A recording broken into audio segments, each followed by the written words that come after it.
Hello everyone, Namaste, Assalamu alaikum.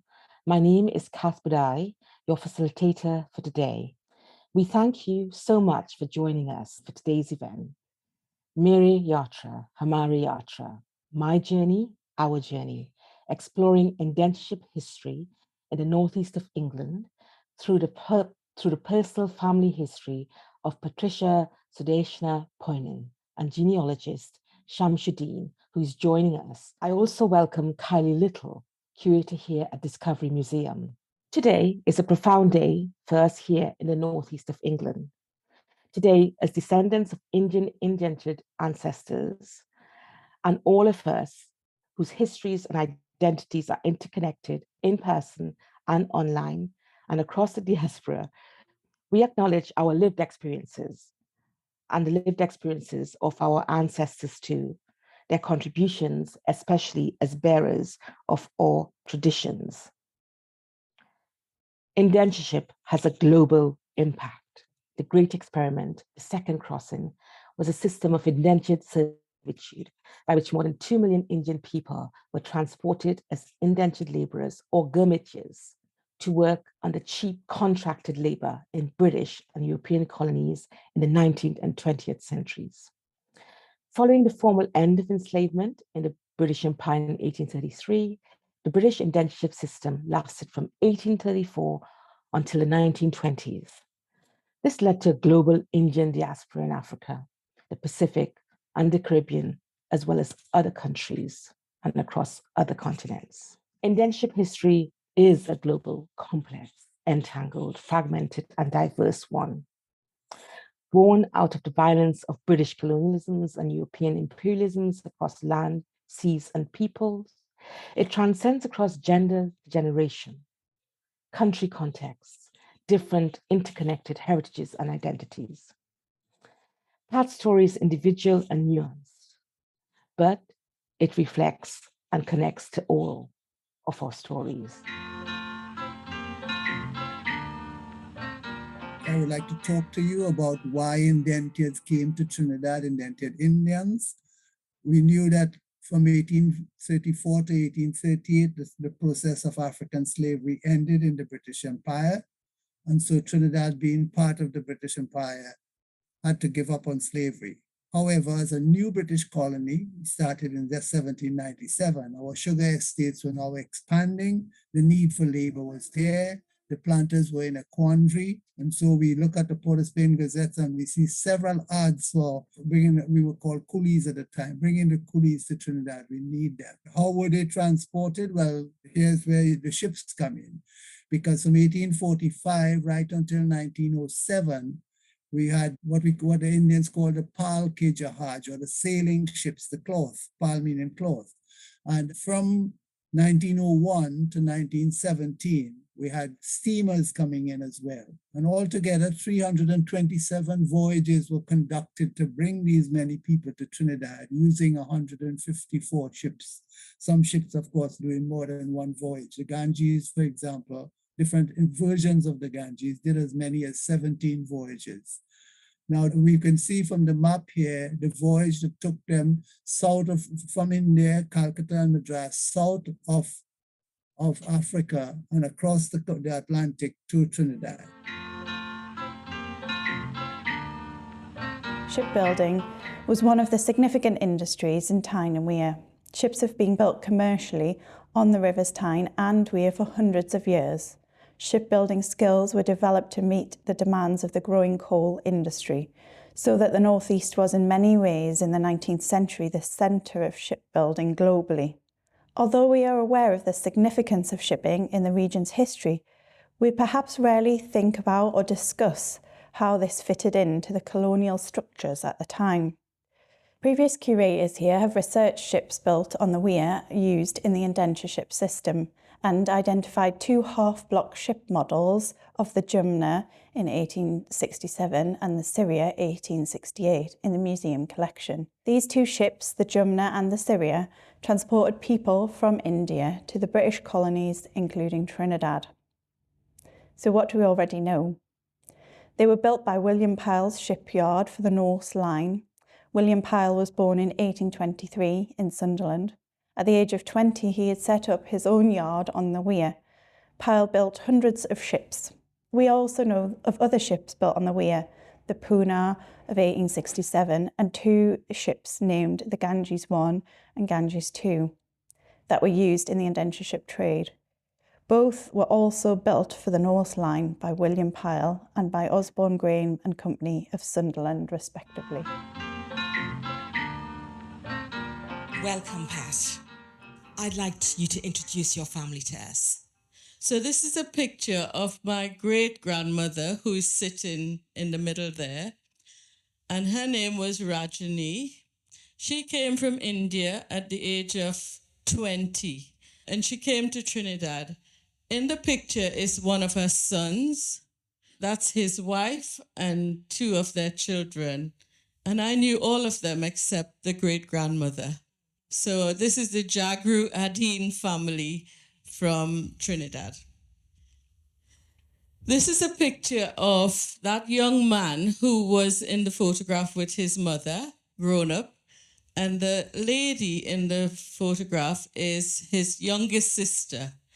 My grandmother was the eldest sister, and Hiria Adine, also married to Udit, is the youngest sister. So she was the youngest. So my great-grandmother had a daughter first and then a daughter at the end. And in between there were, I think, about 4 or 5 boys.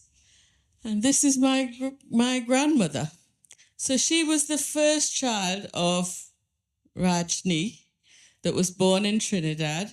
I want to hear about your motivation for finding out about your family history. I've always been interested in finding out about my family history.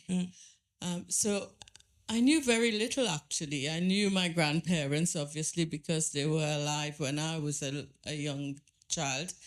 But I also wondered, and as I grew older, that urge became stronger to find out where they came from. All we knew is that, and this story will be repeated many times among the indentured laborers' descendants. We knew they came from India, but we had no idea what part of India they came from. And we knew they came to Trinidad and they worked in the sugarcane fields, and that was about it. That urge to find out a little bit more has always been with me. So that's one of the reasons. It's important. I think that your past frames your present and your future. And it's important that we know these stories, if it's important for you. It was very important for me. Can you tell me a bit more about the ports, like where your family came from, the ports they came from? So this is something that I didn't know, that and was uncovered by Sham, that they came from Uttar Pradesh. And if you look on the map, Uttar Pradesh and Bihar are quite a distance away from Calcutta, which was the port. So they were taken to Calcutta from Uttar Pradesh, from their villages, to be examined and then given the immigration pass to go to the colonies. Yes. Yeah. This is my great-grandmother's immigration pass, which Sham says is very important because it has a lot of information on it. They're assigned that, there's a number, there's details about their caste system, about their next of kin. There's lots of information on there. Pat, can you tell us about the ships that your family came on? My family came on the ships called the Moi and the Foyle. We think of them leaving India and we think of them getting to Trinidad. We know it's a long journey, but that's all we know. And so we don't really know what the conditions on board were for them. And I remember with our conversation with Sham, you said the ship becomes a village. Yeah, because of the time that they spent together, I enlightened it onto a village in a way, in that they had the different duties to do and so on, but they became friends and they were in a small area for such a long time. But when you take a journey on a ship, let's say, and go for that amount of time, children become friends with each other and so on. And some of these friendships remain for a long time. That's where the Jahaji friendship came about, the Jahaji Bais and the Jahaji Bahins. It became so close that some people refused to have their children marry each other because they consider themselves almost like family then. There's a particular story you have about one of your ancestors being born on the boat. We've talked about my paternal grandmother and grandfather. Well, my maternal grandfather, my grandfather.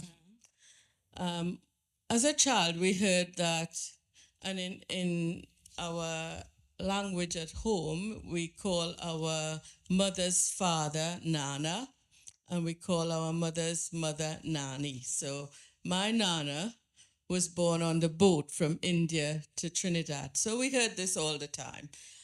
Your Nana was born on the boat and he was registered as a Trinidadian citizen. And I repeated this to Sham and he said to me, Pat, lots of them say that, you know. But then he actually found the document that said born on board. And so he found a document that said, and we have the immigration pass of his mother, who left India, and I think she was about 28 years of age. And my grandfather was born on the boat. And when they arrived in Trinidad, they were both placed on Nelson Island, which is an island just off the coast of Trinidad. And it was like a quarantine island for them.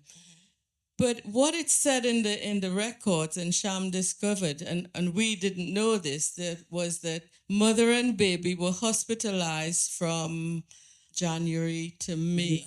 So it shows that she was pregnant when she left India. She had a baby on board. That must have been awful. There'll be no medication there for pain relief. But also, was the baby premature? Because mother and baby were hospitalized from January to May. That's a long time. And after that, they were assigned to the Union Hall estate, which is in South Trinidad. And so my next question is, she's had this baby and she's now assigned to an estate. And did she have to go to work? Who looked after the baby? You know, and that was another question that I put to Sham. Well, they're usually left one mother behind. One mother, you know, there might be several babies or children for that matter. They couldn't leave them by themselves. So usually one of the mothers will stay back. Maybe it was done on a rotational basis, one day and the other day, another day. But it also happened that I think I mentioned that to you, and I heard there's so many stories where one mother would nurse different children. You know, breastfeed other people's children because she was there with them all day. What did they bring with them? Important point. Food. Yeah, what they brought with them. Well, Indians knew that they were going to a place where they were going on a land then. So they took along with them in their Jahaji bundles the different things beside their clothing and their books of some of them were learned and they brought their Bhagavad Gita and their Quran and so on with them. But many of them brought seeds along with them, you know, Karaili and Same and all these things that they knew that there was going to be a place where they could plant it. Pat, which estates did your ancestors arrive to? So maybe I should tell you a little bit about the love story between my ancestors. So Rajni came from a village called Azamgarh in Uttar Pradesh. And on the 17th of October, 1900, she was there. At the same time, there was a young man, and she was 20, as I said. Yeah. There was a young man called Ganga Singh, who was 17-year-old, unmarried youth left on a journey of a lifetime. They were both at the same place at the same time. And they left on the journey on the same boat and were indentured to the Wellington Picton estate, which for people who here might not know, it's in South Trinidad, which is where I come from, and my relatives still live in that area. So, yeah, so they met and they traveled on the same ship together. So they left on the 30th of October 1900. They later married and had one child, who was my grandmother, Rampiari. And Sham has also told us that at that time there were more men than women in the indented laborers.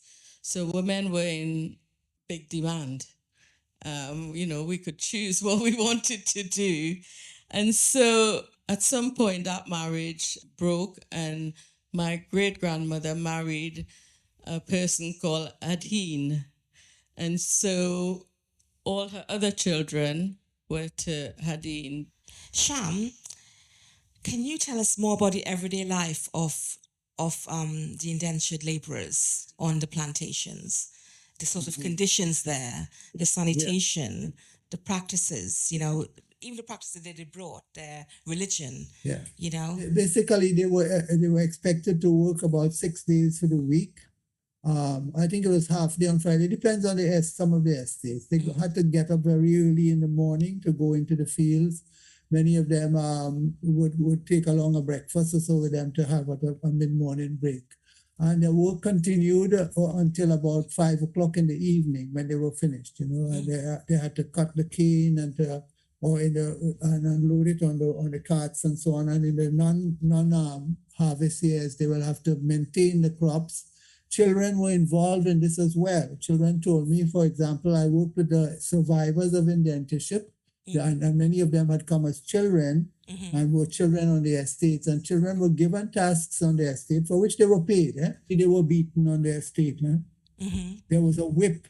There was a belt that was called hunter, which was used to flog some of the people who were not working well. I don't want people to feel that conditions were nice and easy. It was difficult in India. It was difficult on the estates. What we know is that they came to sugarcane plantations, as you've mentioned, but there were also cocoa and coconut groves as well, plantations. Yes. One person even said that there was a rubber plantation, a rubber estate that was started by some indented Indians went there, but I've never been able to find where that estate is. But I know that they did go to coconut estates, to cocoa estates as well, and I did mention that some of them were indented to doctors and lawyers who wanted a servant for a few years. I want to ask you, Pat, about your great-grandfather, Jagru Naipaul. Could you tell us a bit more about him? So this is the other side of the family, you see. So Jagru Naipaul's father was called Nipal, and Sham always says that the spellings are different. So I think that was then become Naipaul. And so he boarded another ship on the 7th of December, 1886. So that's much before my other grandparents. And so my grandfather, Jagru Naipaul, was born in Trinidad, but his father came from India and came on a ship called the Bann, Bann. And he arrived in Trinidad on the 24th of February, 1887. So he left on the 7th of December and arrived in 1887. So what happens now, Pat? What do you think is the legacy of knowing this, of knowing about your family history? What does it mean for you and your family? It takes me back to the start of the journey. Where they came from, who they were, because prior to getting this information, you think of them as, my great-grandparents came from India. Now I have a name, I have a village, I have a register, and it makes it more real. For me, the legacy is that I leave this information for all my relatives so they can fill in their bits of the story. And we have a story of where we came from, where we are, and where we're going. And it's really important. And a little bit about myself. I left home when I was 19. My great-grandfather left home when he was 17. My great-grandmother left home when she was 20. And so one wonders why we leave our country to go to other places. And I think of myself at the age of 19, and I thought, like them, I really didn't think about it. I didn't think of the difficulties I would encounter, the joys that I would encounter. The youth in you don't think about things like that. And so, you know, that's my legacy, that we've gone full circle. We started off in India. We went to Trinidad. I came to England, and I'm here in Newcastle, where those ships that were built that took our family from India to Trinidad.